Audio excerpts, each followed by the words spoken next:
Good morning, everyone. Hope everyone's doing well this morning. Thank you so much for joining us for this webinar on captives, understanding the opportunity and finding the right fit. We're going to go ahead and get started with just a couple housekeeping items, and then I'm going to turn it over to Skylar because we have a lot to cover today.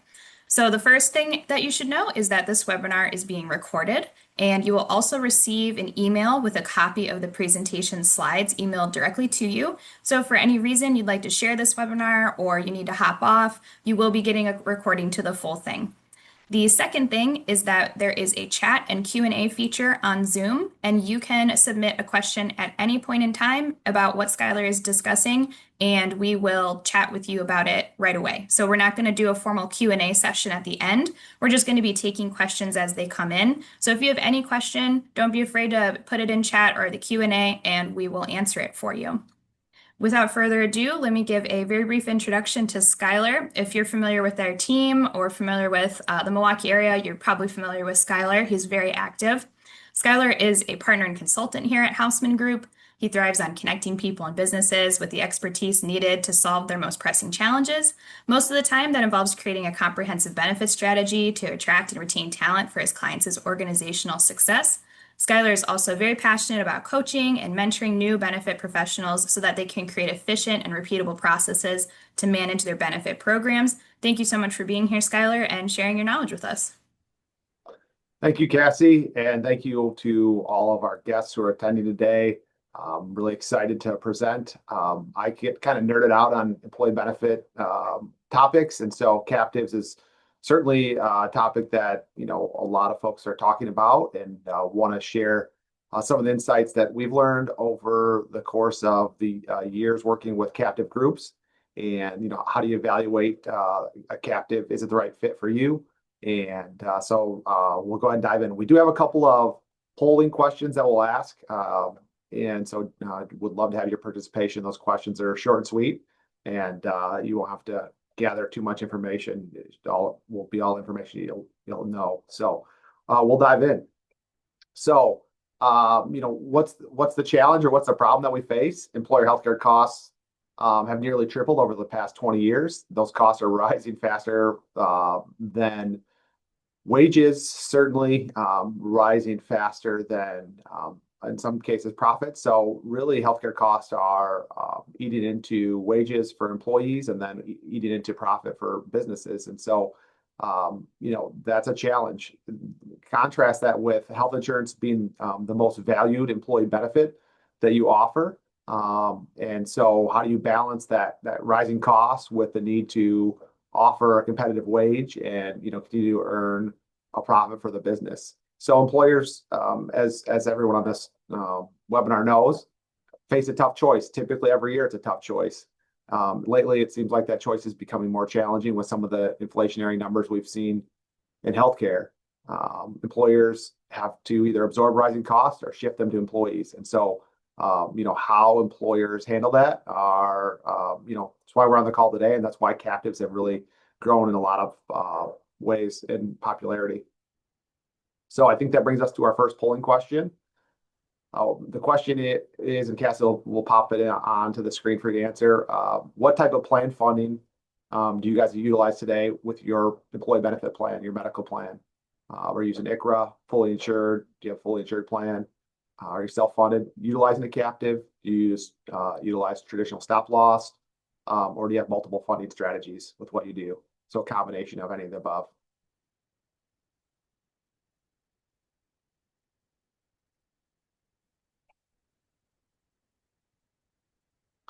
We'll give it about 30 more seconds.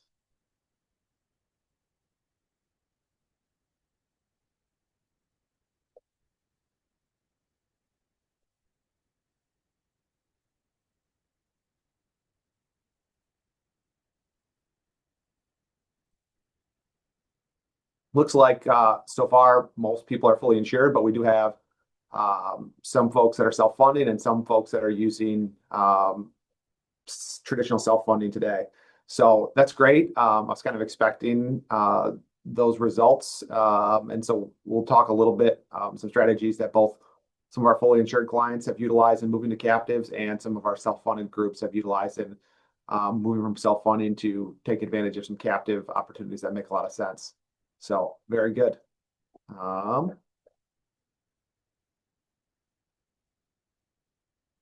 right. So, what are the traditional market challenges for you fully insured groups? And this applies somewhat to self-funded groups and groups that are, utilizing multiple strategies, but increasing costs, premiums rise every year. In bad years, they rise a lot higher. In good years, you're typically still getting an increase. And, that's a challenge to continue to manage, and you're not maybe getting the benefit of some of the positive years that you might have with your plan. And it seems like premiums are constantly rising at a pace that, certainly outpaces inflation. There's a lack of transparency when you're a fully insured group. Typically groups under 100 get very limited, if any, claims data, maybe loss ratio information. And then if you're a larger group, there is opportunity to get data if you have more than 100 enroll on your plans potentially. But the carriers, provide limited information. And so, that can be a challenge.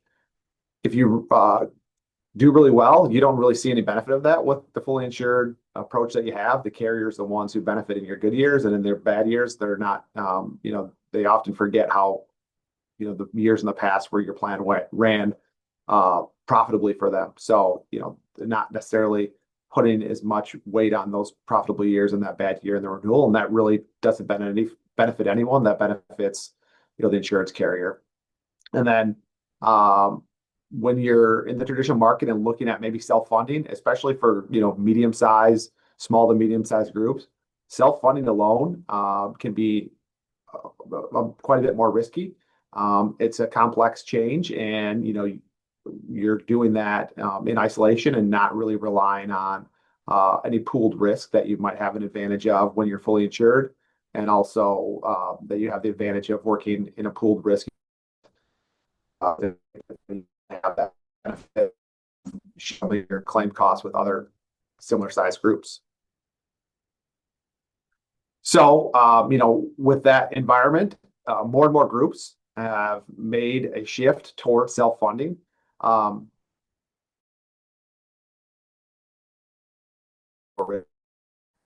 we've really seen this interest grow among our clients and the groups that we've talked to, our prospective clients, because they want to take more control and and what that really means is has shifted over time. I've been in this business for a little over 8 years, and when I first started, very few groups,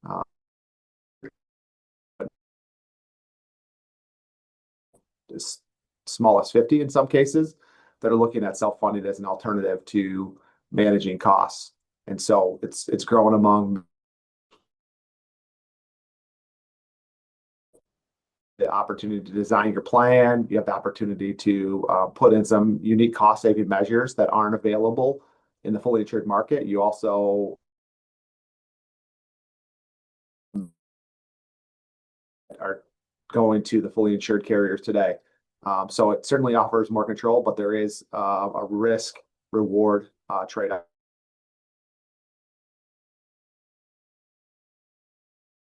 Side, we have ICHRAs where your costs are very fixed, fully insured, very fixed costs.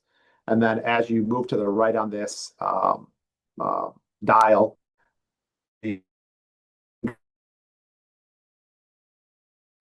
the ability to manage cost increase. And so, moving from fully insured, kind of the next step in the wheels level funding.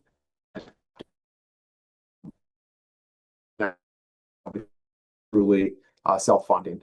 And so, there's not a one size fits all approach. Some groups are very comfortable jumping from fully insured.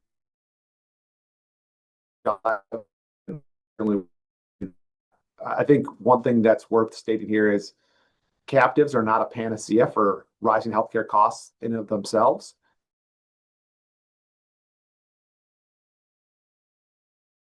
Risk tolerance to move to self-funding, and then captive is just a tool to manage some of the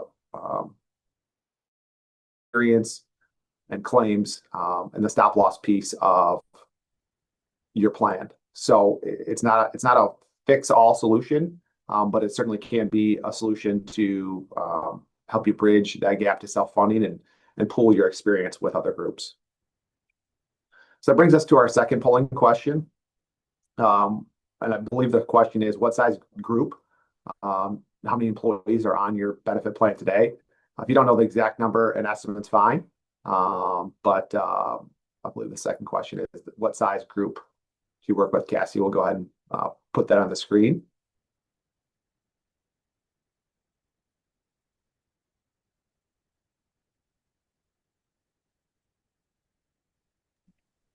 So all of the polling questions were taken at the same time. So here is the second results from that question.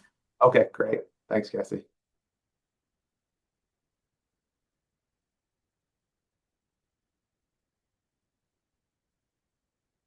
Oh, Cassie, on my screen, I'm only seeing the first result. Maybe I can scroll down. Yeah, here we go. How many employees? So about 25% of you have less than 50 employees. 50% have 50 to 199. And about 15% have 200 to 499. And then a couple of folks have 500 to 999 in this call. And then there's another person with over 1,000 employees on the plan. So we got a diversity of the participants. So the reason why I asked that question is just want to give some information on what we're seeing with groups that are self-funding.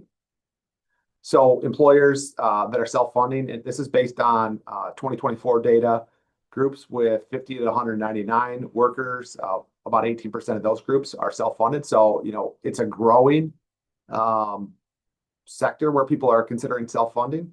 We have a lot of questions from our clients in that space who are asking about self-funding, and we've got a number of our clients who've dipped their toe into self-funding in that space. And I think that'll be an area of continued interest for those, smaller groups. And then the 200 to 499 group, about 44% are self-funded. And then when you go to those numbers increase as you go up the size of the employer group here, 68% for groups with 500 to 999 and 1,000 plus, 87% of employers are self-funding. From 2000 to 2022, the percentage of workers in self-funded plans grew from 44% to 65%. So, this growth is really driven by the mid-sized employers, what I would say that 50 to 500 group, where we've seen a significant increase in the interest of groups self-funding.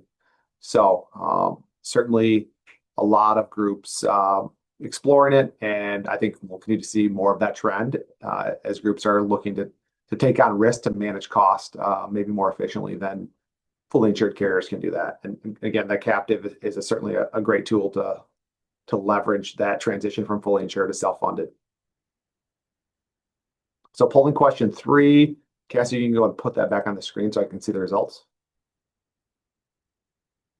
So then the third polling question, trying to get understanding of everyone's knowledge about captive, trying to have a little fun there. Dude, what's a captive? So I'm glad that, folks are on the call, trying to get a baseline of knowledge, and hopefully our presentation today is helpful in that regard. I've heard of captives, but want to know more. That's the largest percentage of folks. We've explored captives, and this is just a refresher. And, using the lingo of my teenage kids, bruh, I could teach this webinar. I didn't have anyone in that category, but thought I'd have fun with the language that's being used at my household by my teenagers. So awesome. Got some diversity of folks on the call with understanding of captives. So very good. All right. So what is a captive? To answer that question of the folks who are new to captives completely, a captive is an insurance company owned and controlled by its insureds. So if you join a captive as a plan sponsor, you would be an owner in that insurance company typically. And so you're one owner among a shared group of other owners in the captive. And so in essence, a captive is an insurance company that's owned by the people who are in the captive. A group captive pools multiple employers to share risk and gain scale. So again, when I talked about pooling earlier, you're pooling all of your claims with other groups that are looking to do the same thing. And you're gaining scale. So not only are you, hopefully leveling out some of the claims experience that you might have in one year with groups that are having a good year. And when you have a bad year, maybe, the rest of the group is having a good year and that will level out. But you're also gaining scale. So you're gaining economies of scale and accessing better pricing. Sometimes that's through TPA. Sometimes oftentimes that's through the stop loss. So you're getting better pricing on your stop loss in a captive typically than you would as a standalone group. Members in a captive typically retain control over their plan design. So just because you join a captive doesn't mean you would have to change a plan design. You have the freedom to change the plan design, but there's not typically a mandated plan design in the captive. So you can design whatever plan you would like.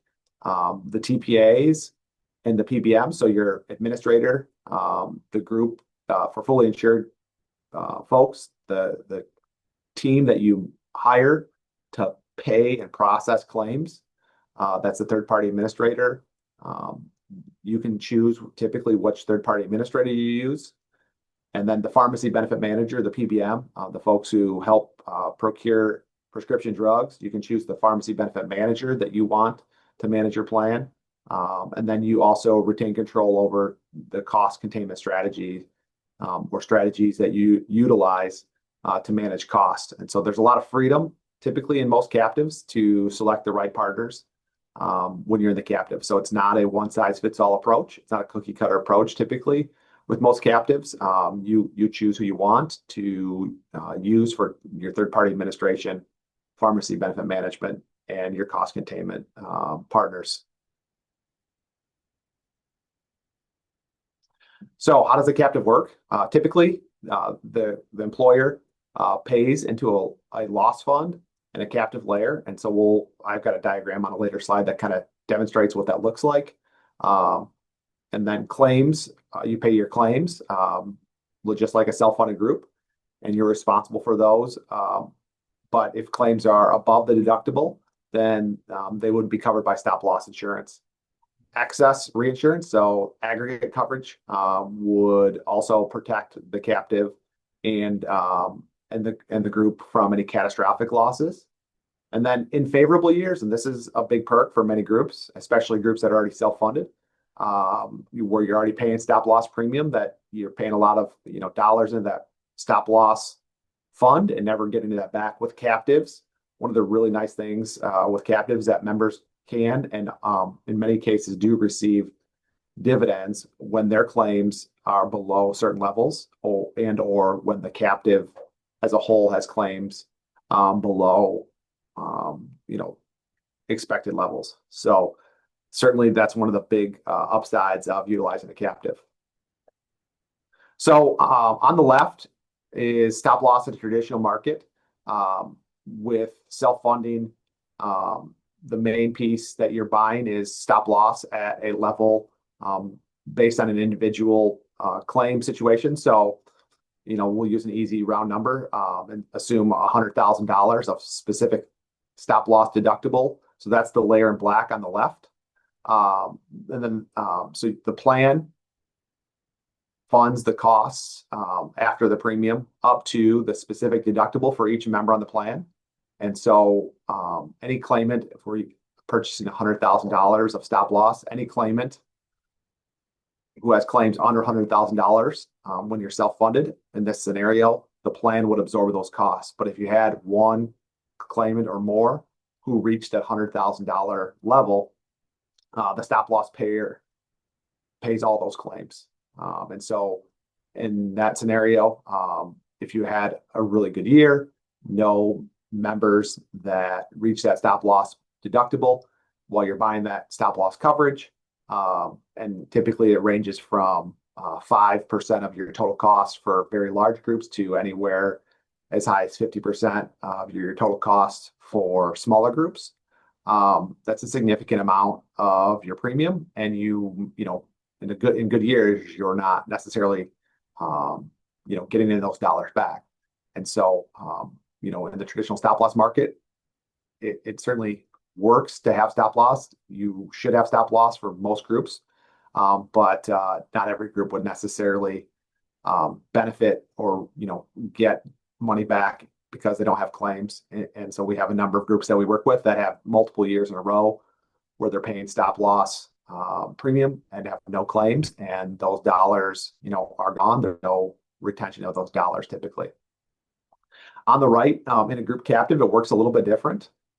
In this scenario, you still have a specific deductible, and you can select whatever that level is.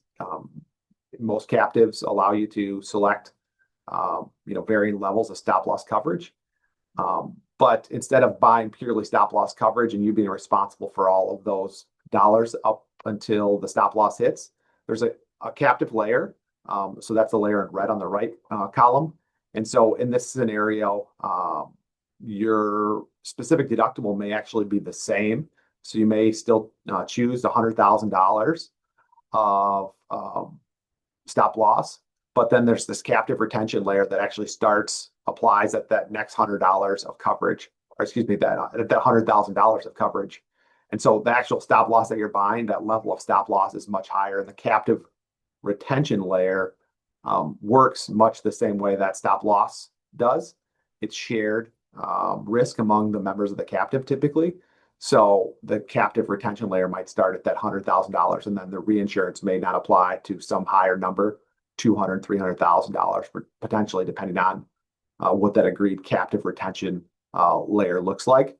But it allows you to actually be purchasing less stop loss from the stop loss carrier, and that captive retention layer operates the same way that's the stop loss does, but it's a shared risk among members of the captive typically. So kind of a comparison there between traditional stop loss and self-funding. Again, the main difference is the captive layer, the captive retention layer operates as much the same way that your stop loss insurance operates, but it's risk that's shared among all of the members in the captive, and you're just buying the stop loss typically at a higher level that from an outside stop loss vendor. So what are the benefits of participation in a captive? For groups that are fully insured in particular, you're going to have access to data and analytics that you don't have today. Often, many captives, I think the best captives, are talking about cost containment tools for their captive members and talking about best practices. You're going to have full transparency into what your claims look like, what are the drivers of cost, and understand how your plan is performing. The best captives, again, and I think there's a host of captives out there, but the best captives are very transparent. So you're going to know how you're performing in the captive, and other groups are going to know how all of the other members are performing in the captive. They may not know that you're a member with your name of your company, but they're going to know, if there's other members in this captive, the best captives, in my estimation, are captives that share the performance of all their groups anonymously, but you at least know, are there other groups that aren't running well and maybe not doing the things that they should to manage their cost appropriately. And so there's some level of accountability there, even though you don't know who it is, you at least know that, these other members in this captive aren't doing the things that they should. So I think transparency is a really important piece of the best captives, and there's a lot of different captives out there. Stability, another major benefit of being a captive is reduced renewal volatility, because you're pooling your resources with the other members in your captive, and you're getting economies of scale and taking out some of the volatility that a smaller group typically has, because it's being shared in a larger group setting with other members in the captive. The other thing talked about a little bit earlier is profit sharing. There's potential for underwriting profit if the captive runs well. And so again, that's been a major selling point for many groups in moving to the captive.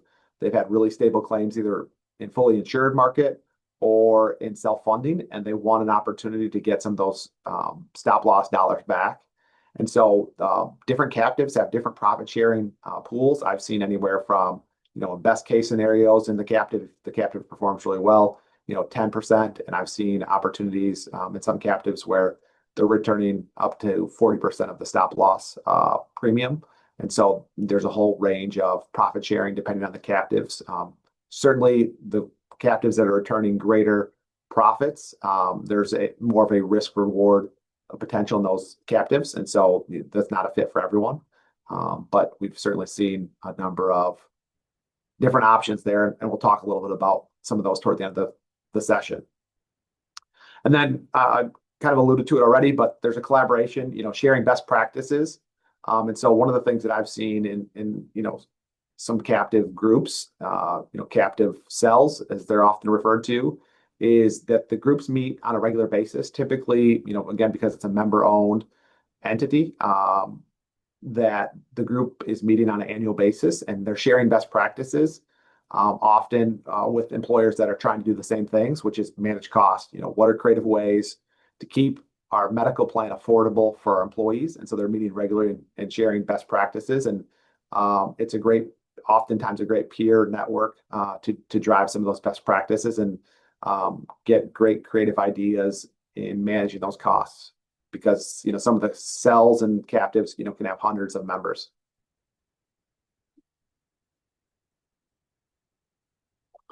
Just some performance highlights. So Berkeley, which is a stop loss carrier, and they are a stop loss carrier for a number of captive groups.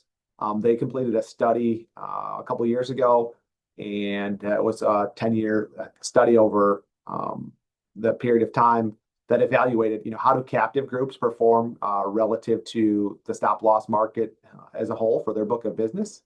And they found that there was 23% fewer high dollar claims, and that would be claims over $250,000. They found that 6.6% of premiums were returned to their members over 5 years. So, for members in the captive, they're getting not necessarily a huge dollar amount back, but they're getting, some dollars back on an annual basis in the years that perform well. And again, that's an average over a 10-year period. So some groups certainly did better, and some groups, maybe not so much, but better than the traditional market. And then I think really important, again, because stop loss can be a significant portion of your total spend when you're self-funded or when you're in a captive.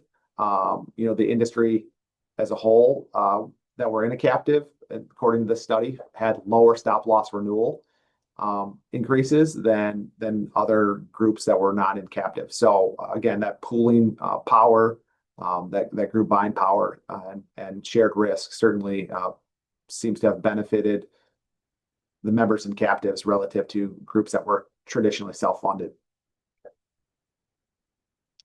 So how is a captive protected? We talked about that specific deductible. The captive layer, again, that's shared risk among the group. It's not always roses in a captive. Occasionally there are capital calls. When the captive doesn't perform well, there is dollars that are allocated that you may have to pay into the captive. And so, while we think it's a great tool, I think evaluating, making sure that you're in the right captive for your group, making sure that you're a good fit for a captive, all really important considerations. But keep in mind that when the captive does not perform as expected, there is a potential for a capital call. It's not an unlimited amount of money. Those dollars, that's why they're buying. That's why each group in the captives are required to buy stop loss insurance. That stop loss insurance does cover catastrophic losses, but there is the potential for a lot of claims in that captive layer. There's a number in this scenario. It's a $200,000 captive layer there. So claims over 50,000, 500,000 in this scenario, but less than the stop loss amount would hit that captive layer if there's a lot of those claims. So high frequency of fairly high claims, but not that hit the stop loss specific deductible. There's a capital call. And when that capital call happens, there's a set maximum amount every year that would be known ahead of time. So you're not going in completely blind by any means. But there is a potential that you may have to fund additional claim costs, either based on your experience and having a bad year, or the captive as a whole. So there is, that is the downside. Typically, we don't see that very often for our groups and captives, but it certainly does occur. And then, for groups who are concerned about, especially smaller groups, we see groups buying aggregate stop loss coverage. The larger the group, typically they don't buy aggregate coverage. So very few of my groups that I work with over 150 employees on their plan buy aggregate coverage, but certainly some groups do. It provides some assurance that our plan costs are not going to exceed a certain known dollar amount. But the group shares that risk, and so there is some downside. So what are the pros and cons of captives for small and mid-sized groups? So I'd consider, small and mid-sized groups with 50 to, 250, maybe even 500 employees. But some of the pros and cons, again, strategic control, you can retain control over plan design and vendor selection. For groups that are fully insured today, that's a whole new ball of wax. You don't have, that benefit. But it's something that is a major advantage in our view of being in a captive. You get control over your plan design, your vendor selection, your cost management tools. Again, we talked about transparency and collaboration. You did get access to that data and some of those peer insights. What are other groups doing to manage cost? What are some of the emerging trends that groups are doing? What are best practices when it comes to plan design? And so, certainly things that for smaller HR teams that maybe have one or two HR folks involved in making decisions when it comes to benefits, you now have this peer group, of potentially hundreds of other similar employers who are like-minded and wanting to control cost, and you can bounce ideas. And I think that's a great opportunity for collaboration. You got the profit sharing in favorable years. Again, depending on what kind of captive solution you're in, that can vary significantly, but it can be as much as 40% of your stop loss premium. That stop loss premium can be, again, a big portion of your total spend. And then another major advantage is you're pooling risk and reducing that volatility because you're sharing risk among ideally a pool of folks who have relatively favorable experience. Some of the cons for mid-size and smaller groups, there's greater financial risk. Your claims volatility on a month-to-month basis is going to vary. It's not as predictable. Certainly on the front end, you can estimate and predict what your maximum costs will look like when you go to self-funding, whether in a captive or else, as a standalone self-funding solution. But there's definitely greater risk. There's more volatility. So you have to have the wherewithal to make sure you can fund those claim payments that are coming through typically on a weekly basis. It's just not as consistent as that monthly premium every month. Some months it's going to go much better than paying the fully insured premium that you may be used to, and some months it's not going to. So there's definitely more volatility. You typically are required to do more plan management. So again, if you're an HR team of one and you're wearing lots of hats, you're going to have to be a little bit more engaged. And when we talk to groups about self-funding, whether in a captive or not, one of the things we let them know is there's more engagement. There's a higher level of involvement that you have when you're self-funded. And so you got to keep in mind that, you're going to be doing a little bit more work as it relates to your medical plan when you're self-funded. It's not as easy as when you're fully insured and the carrier makes all the decision. The plan sponsor is now really the decision maker. And certainly for our clients, we're working with them hand in hand to, guide them through what are the best practices when it comes to plan management. But it does take a little bit more time when you move from fully insured to self-funded, or even from level funding to self-funding with or without a captive. There are higher upfront costs. So, with a captive, there's typically something called collateral, which is often aligned in some way with your maximum cost in the event that there was a collateral call and you were unable to pay that collateral call, or that call for funds, that the collateral that you would have to deposit or have as a letter of credit potentially would be utilized to pay for that collateral. And so, there's this fixed cost up front that is unique to captives. And it's a longer term commitment typically. We don't typically recommend that groups move to a captive for a 1 year time period. We think that the move to a captive is a longer term commitment. Typically to receive, the benefits of the captive, it's going to take more than 1 year. And to really see the long-term value of the captive, it's more than a 1 year play. But we've certainly had groups that have been in captive for a year and decided it wasn't the right fit. We would encourage folks on the front end to understand that it's typically a longer term commitment. And then, I talked about it, but in that pooled layer, it is shared risk. And so if everyone in the captive, if you're jumping into a pool with really bad risks, and you're a bad risk, probably not going to get a great outcome. Again, the captive is not a panacea for all healthcare cost exposure. And so you got to keep in mind and evaluate, what does this captive look like? What's its track record look like of performance? And certainly, as your broker consultant, we can help you evaluate that. But I think, for those of you on the call that maybe we don't work with today, you've got to understand, what kind of risk pool are we getting into? What's the strategy of the captive? And we'll talk about, some different captive models here in a couple of slides. So what are the pros and cons of captives for larger groups? A lot of the same pros, strategic control. So if you're already self-funded, you're a large group, and most groups are, you retain control over plan design and vendor selection. You have the potential for profits. And I would say this is the biggest pro for groups that are already self-funded. You're not getting those stop loss dollars back today, typically.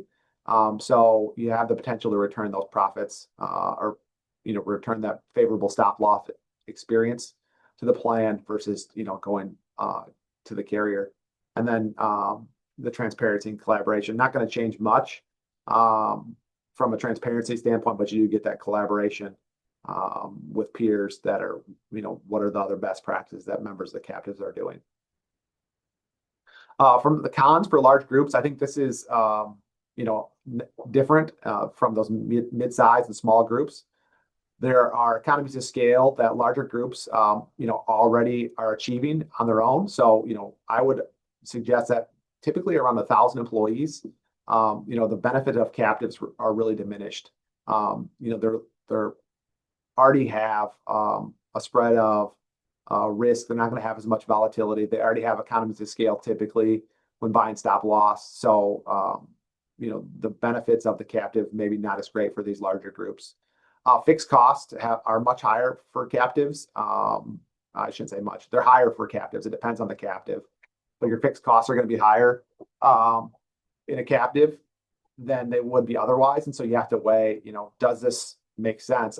There are fixed costs increases in a captive compared to, being a self-funded standalone group. Do the benefits outweigh those additional fixed costs when you're in a captive? Risk and redundancy, again, large groups typically don't need to be pooled into other groups. They're credible on their own. And so, it's going to vary a little bit, but again, I would suggest that around 1,000 employees, then there's just typically not the benefit there. And there's some redundancy, but there are groups that have over 1,000 employees that are in captives. But I think, there are, in our experience, ways to benefit outside of the captive for large groups standing alone on their own. There is, the claims predictability benefit doesn't really exist for larger groups. And then I think that, again, captives are typically more beneficial for mid-sized groups, who are seeking control and stability. And that's not something that large groups typically need because they can handle that on their own. So when we're evaluating, captives, especially for groups that are moving from fully insured to self-funded, which, many of the folks on this call are in that category. The first step is, does self-funding even make sense? And so we think that there should be an analysis that would be completed typically to determine, does it make sense to move from fully insured to self-funded or from level funded to self-funded? What does that look like? What are some different scenarios that we should consider, different stop loss specific deductible levels, different funding mechanisms for self-funding. So whether that's standalone self-funding or a captive. And so we want to make sure that we identify, is this the right fit, this year? Is this the right fit down the road? And so typically we would, go through a self-funding feasibility analysis in a normal cycle. Sometimes that decision is rushed and we're not able to be as thorough. Maybe it's a new group that we're taking on, but typically this is something that we would, complete to make sure that it's a fit across, a couple of years and make sure that, the likelihood of success is greater than not having success, because again, we think it's a long-term strategy. So what are the different types of medical stop loss captives? We've kind of bucketed them, and this is our view of kind of the stop loss captive marketplace, that there's kind of three primary different captive solutions out there. There's a lot of different players in the space, but we've bucketed them into three different categories. The first is captive as a stop loss alternative. And this is purely as a coalition of employers banding together to buy stop loss. There's not a lot of employer engagement in the captive. Sometimes these are passive, meaning that, employers really don't have a lot of involvement in the decision making. It's purely a coalition that, just seeking to buy more stop loss at a lower price. But there's not a lot of work behind the scenes to manage cost, not maybe best practices, maybe not as transparent as to how the other members are performing. And so these type of captives are out there. Again, this is a tool. And so not the right fit for every group, but it may be a fit for some groups that, that don't want to be as engaged, but are looking for just an alternative really to the traditional stop loss market that they're used to, either moving from fully insured or already self-funded, but looking for an alternative. The second type is a captive as a stop loss renewal lever. This type of captive solution may have something in their stop loss contract that guarantees, maybe more favorable renewals. So think of a renewal rate cap for a group that, has a little bit of volatility and maybe is used to higher renewal increases. So there are captives out there that say, in a bad year, we're not going to increase your stop loss premium any more than 25%. And so that provides some stability. For groups that are fully insured, you might say, well, 25%, that's a lot higher than what we're used to in the fully insured market as a renewal. Keep in mind that stop loss dollar amount is only a percentage of your total spend if you're self-funded. And so, if it's a 10% of your total cost and your stop loss increases 25%, that's only a 2.5% increase on your total spend. So while 25% may sound large, it's a relatively small portion of your total spend if you're self-funded compared to when you get a 25% increase overall on a fully insured plan. So the captive is a stop loss renewal lever. Certainly there's a good reason, a valid reason, a long-term reason to go into a captive like that if you're a group that's seen a lot of volatility.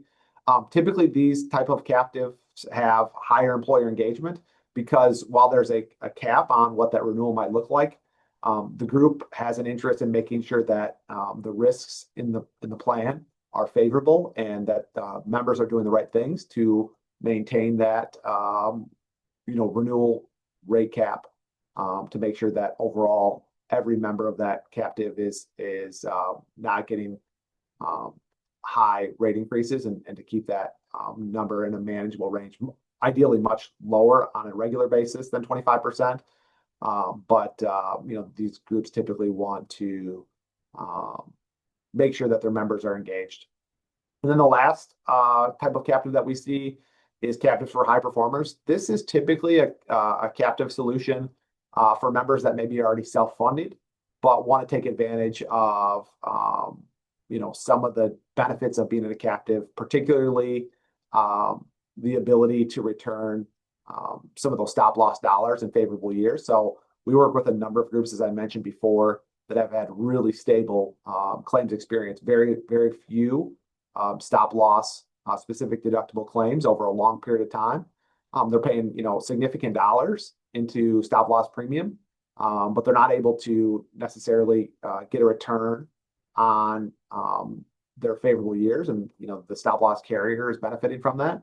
And so again, moving to that captive is a way to benefit from that. So there's been some captives that have been developed for groups that are high performing that, again, typically, around 10% of the dollars can be returned to groups in most captives. These high performing captives that we've seen, they're much higher risk, meaning that you're taking on more risk as a group joining that captive. Typically, it's your own risk. It's not as much about the risk of the captive. So less about the shared risk of the group, but more about your own performance.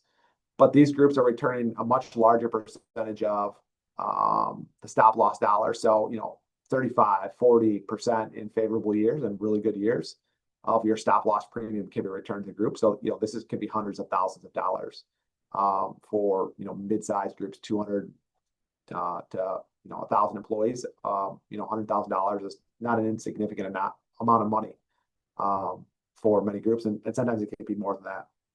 Again, these captives, because of being high performing groups, typically really highly engaged members, and encouraging, and I don't want to say peer pressure because I've got some clients in some of these groups, but they're really engaged. They're like-minded employers, and they're sharing best practices, and there is some pressure to make sure your plan continues to perform, even though I don't know it's this other employer in the group captive that I'm in.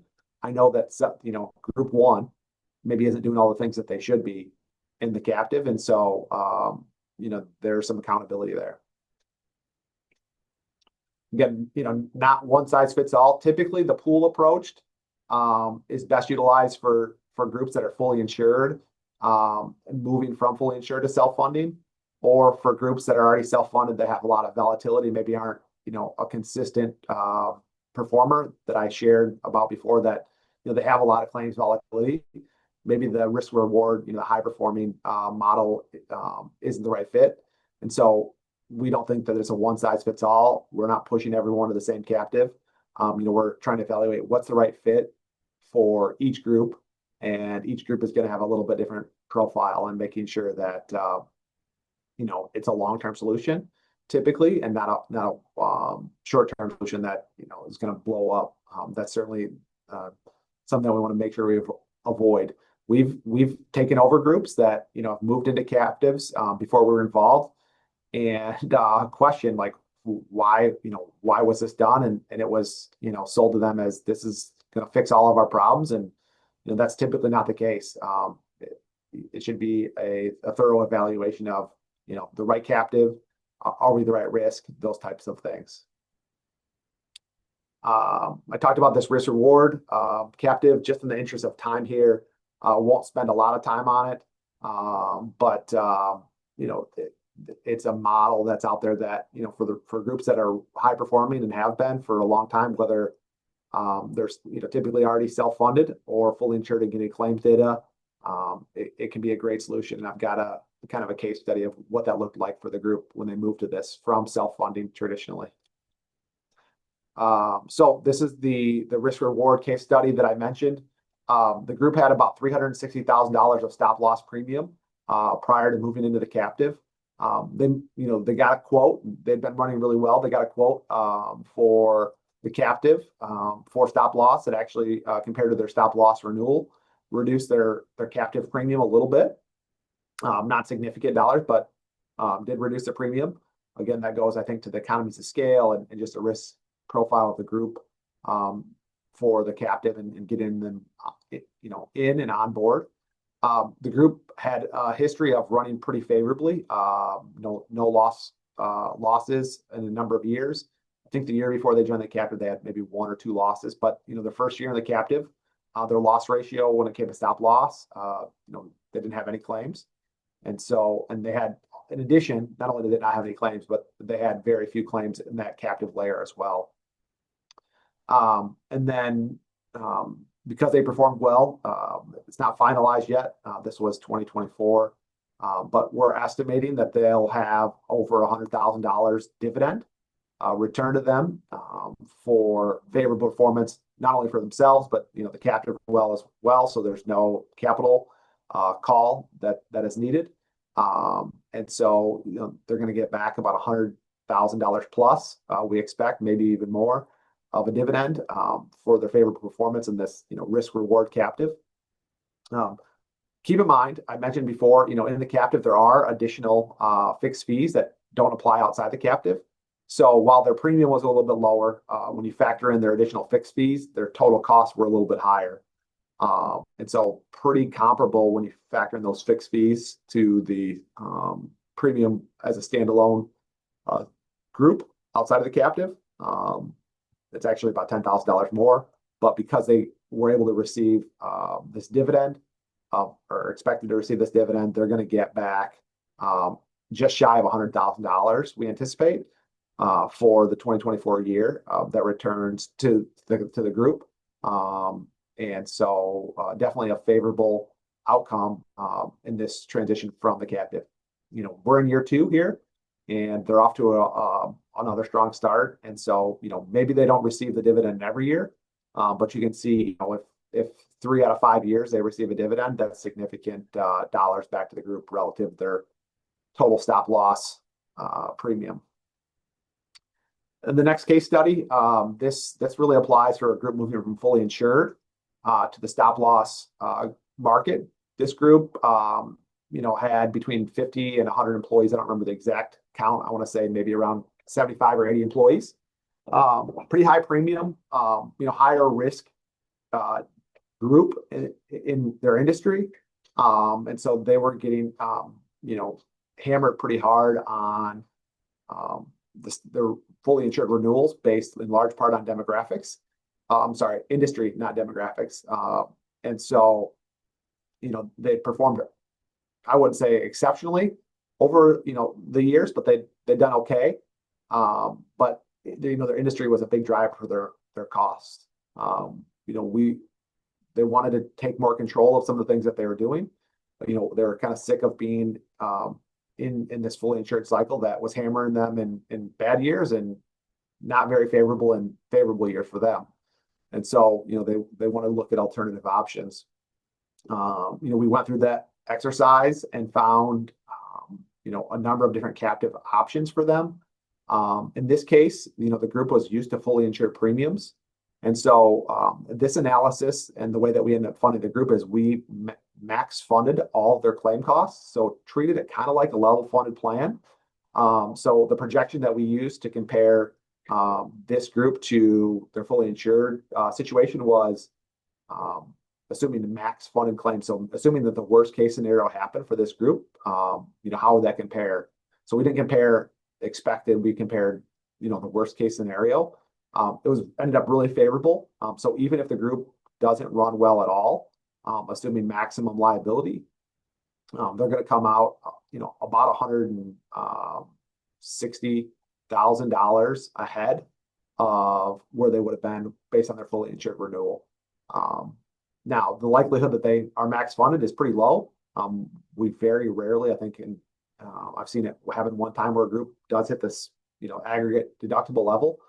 But assuming that they run poorly, they're still well ahead of where they are in the fully insured space. If they run as expected and the captive, does well, they may get not a material amount of money back, but some dollars back on their premium. So, maybe 10% in a best case scenario of their stop loss premium would return to them. So, not only will their claim costs and their assessment dollars be much less, they may actually be returned premium. This is a group that's in place here for 2025, and it's an ongoing group. They're off to a good start, but worst case scenario, they're definitely going to come out better. This analysis, I've certainly seen it where we've gone through the analysis and for other groups, and it's not as favorable as the fully insured renewal. So really got to evaluate this compared to our fully insured renewal. And in this case, it certainly made sense, but I don't want to lead you to believe that every scenario is as favorable as these two case studies that we had. But they're certainly out there, and it's worth evaluating if you're comfortable with some of the volatility and um, of claims on a monthly basis, and kind of sick of the traditional fully insured space, or maybe even level funded space that you're in. So, a couple of things to think about. Is the captive right for you? And, what should you consider? I think consider your group size. Smaller groups, it's going to be a challenge. You're going to have less internal resources to manage some of the decisions of being self-funded. What does your claims experience look like? Is there a lot of volatility? You may not even have that information, but hopefully from your carrier, you can get information about your premium versus the amount of claims that are paid on a monthly basis, and understand, are we pretty stable? Do we have a lot of volatility? Do we have, big increases? Do we have high cost claimants? Things to consider. Evaluate the trade-offs between cost and control, and then, your willingness to collaborate. If you really are not interested in understanding what other high performing groups are doing, captive probably isn't the right solution. If you want a passive approach, I would suggest that a captive is probably, not the route to go for you. And we really counsel and advise our clients to take a really hands-on, proactive approach to managing a self-funded plan, because you're now an insurance company in many ways. You're managing that risk, versus when you're fully insured, it's the insurance company's responsibility. Again, captives, I think this is the most important piece. Captives are not a one size fits all solution. We don't have a one captive partner. We have a number of captives that we work with to find the right solutions for our clients. But the captive can be and is a powerful tool for the right group, and can be a really great fit to manage cost and do a lot of things that we've talked about, collaboration, and achieve some of the economies of scale. So what are next steps? If you're interested, call us. If you're already working with Houseman, talk to your, broker consultant, talk to your account management team, ask them, to go through this evaluation with you, to evaluate, are we a good fit for a captive? You're going to need to gather, and your broker will do this. Certainly, we would help do this for our clients, but you're going to need to gather your claims history, typically for 2 or 3 years. You're going to need your plan documents, a census, and then some of the renewals. And to finalize, typically they're going to want your most recent renewal, unless you're doing it on an off year cycle. I would conduct a feasibility analysis. I showed a little example of what that looks like earlier. Self-funding, does that make sense first for our group? And if the answer is no, then a captive is probably not going to be the right fit either. And then make sure you explore a captive option that is aligned with your goals and what you're trying to accomplish. Again, it's not a one size fits all approach. So we're at the end here of our time, and I'm finishing right on time, which, if you know me, is rare. Usually I go over, but we've wrapped up. If there are any questions, happy to answer them here for the next couple of minutes. Happy to have folks reach out directly to me, or reach out to your current Houseman Group contact. So thank you very much for your time and attention. Yes, thank you, everyone. We really appreciate you being here. And we will have a survey at the end of this webinar. If you would like to fill it out for us, that helps us know what you think of our webinar. And you will also get a link to the recording sent to you very soon. So thank you all so much, and have a wonderful rest of your morning.